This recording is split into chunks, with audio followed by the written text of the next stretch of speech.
হঠাৎ করে আমাদের বাইকের হেডলাইটের বাল্ব না জ্বলার কারণে আমরা মনে করে থাকি হয়তো বা আমাদের হেডলাইটের বাল্বটা কেটে গেছে, অথবা হেডলাইট জ্বালানোর যে সুইচটা থাকে ওইটা কেটে গেছে। আসলে বিষয়টা মোটেও এরকম না। হেডলাইটের বাল্ব অথবা সুইচ দুইটা না কাটলে অনেক সময় এরকম সমস্যা হয়। তার কারণটা হলো, অনেক সময় আমাদের বাইকটা আমরা বৃষ্টিতে ভিজাই। বৃষ্টিতে ভেজানোর কারণে সুইচের ভিতর পিতলের মতো দেখতে লোহার যে পাতিটা থাকে ওইটাতে জং চলে আসে, আর এই পাতিগুলোতে জং আসার কারণেই মূলত হেডলাইটটা জ্বলে না। তাহলে চলেন দেখে আপনাদের বাইকের হেডলাইটের সুইচটা কীভাবে নিজে নিজে ঠিক করে নেবেন। এই সুইচটাকে ঠিক করার জন্য প্রথমে আমরা বাইক থেকে সুইচটাকে আলাদা করে নিব। বাইক থেকে সুইচটাকে আলাদা করার পরে আমরা সুইচের ভিতর দুটা নাট দেখতে পাবো ঠিক এইখানে। এই নাট দুটো আমরা খুলে নেব।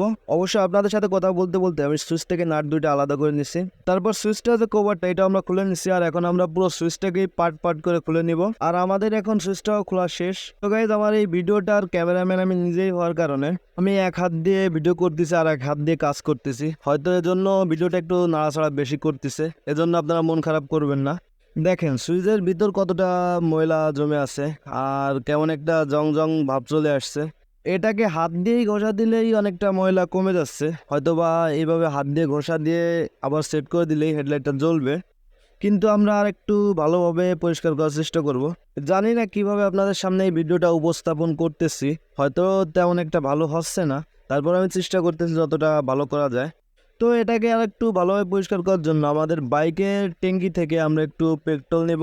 বৃষ্টির ভিতর বাইক রাখলে আসলে শুধু যে সুইচের সমস্যা হয় তা না, দেখেন আমার ট্যাঙ্কির যে লকটা আছে ওই লকটাতেও জং এসে গেছে। এটাকেও খোলা লাগবে কোনো এক সময়। এটাও যখন খুলি তখন আপনাদের দেখাবো। আর আমরা পেট্রোল দিয়ে এখানে একটু সুন্দর করে ঘষে নেব যেন ময়লা না থাকে। আর এই যে স্টিলটা আছে এখানে, এটাকে একটু সুন্দর করে ঘষে নেব। অবশ্যই এটাকে আপনারা পরিষ্কার করার জন্য একটা ব্রাশ ব্যবহার করবেন। আর আমার কাছে যেহেতু এই মুহূর্তে ব্রাশ নেই, এজন্য আমি একটা কাপড় ব্যবহার করছি। আর দেখেন এটাকে পরিষ্কার করার পরে কতটা সুন্দর দেখা যাচ্ছে।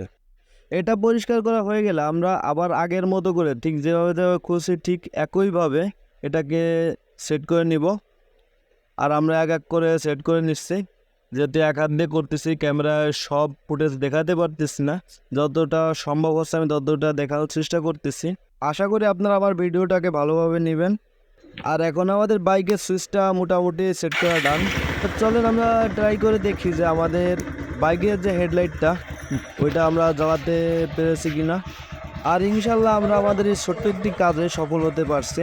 আপনারা আপনাদের বাইকে এরকম ছোটো একটি সমস্যা হলেই আপনারা মেকানিকের কাছে নিয়ে যান, কিন্তু আপনারা মেকানিকের কাছে নিয়ে গেলেই তারা বলবে যে আপনাদের বাইকের সুইচ চেঞ্জ করেন, আপনাদের বাইকে হয়তো বা সুইচের সমস্যা হয়েছে।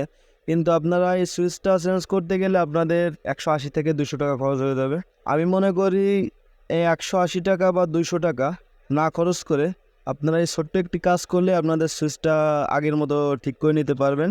সো গাইজ, আমার এই ছোটো চ্যানেলের ছোটো এই ভিডিওটা যদি আপনাদের ভালো লেগে থাকে তাহলে আশা করি লাইক, কমেন্ট, শেয়ার এবং সাবস্ক্রাইব করে আমার এই চ্যানেলের সাথেই থাকবেন। তো আজকের ব্লগটা এ পর্যন্তই। আপনারা ভালো থাকবেন, সুস্থ থাকবেন এবং আমার পরবর্তী ব্লগ দেখার আমন্ত্রণ জানিয়ে এখানেই শেষ করছি। আল্লাহ হাফেজ।